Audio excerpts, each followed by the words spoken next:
every detail, and I'd refer you to DOJ, but as the facts merit, I'm certain that they'll be following those facts. And you had a second question? The second question I have is, in 2015, shortly after the president said that some Mexican immigrants were rapists and criminals, you said that that language was racist and hateful. Do you still believe that today?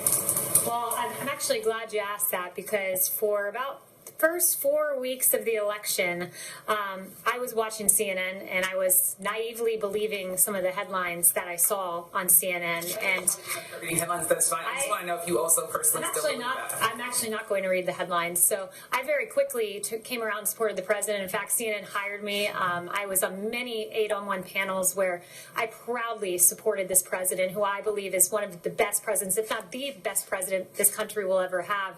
But I would encourage the individual who did that analysis of my past, rather than focusing on me, he really should be focused on some of the very guests CNN chose to have on their network. Perhaps the K-File should do an analysis of that. Yes. Are you walking back those comments today at all, or do you stand by those comments that you made? I support this president. There is no questioning that. I'm so honored to work for him. And Ebony, next question. Thank you.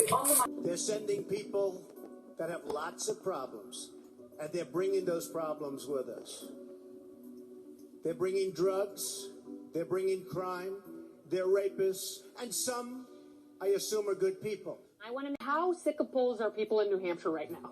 Probably very sick, especially when they see that Donald Trump is number 2 and doesn't deserve to be there. Okay, what do you think of the Trump excitement? What do you chalk that up? I appreciate his boldness, and I think some of his rhetoric got the base excited, but it is not welcome rhetoric. Look, the GOP doesn't need to be turning away voters and isolating them. We need to be bringing them into the tent. Donald Trump is the last person who's going to do it. Clear, I don't support what Donald Trump said. I think he said something very inartful, very inappropriate. However, he was hitting at a real issue in this country.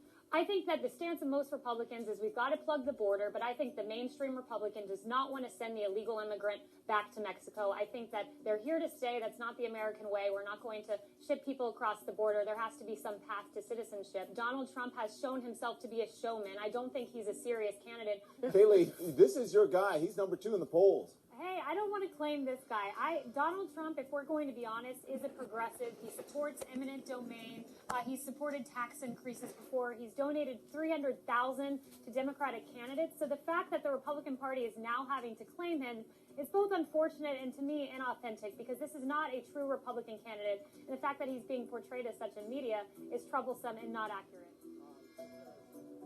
They say that he said all Mexican immigrants are criminals and rapists. He didn't say that, by the way. You can go back and look at the statement. No, he didn't say that. He said when Mexico sends people, that's different. But people try to paint him as racist, as sexist, but he benefits from that because people are tired of this politically correct culture where you have to say everything perfectly correct or else you're going to offend an entire segment of society.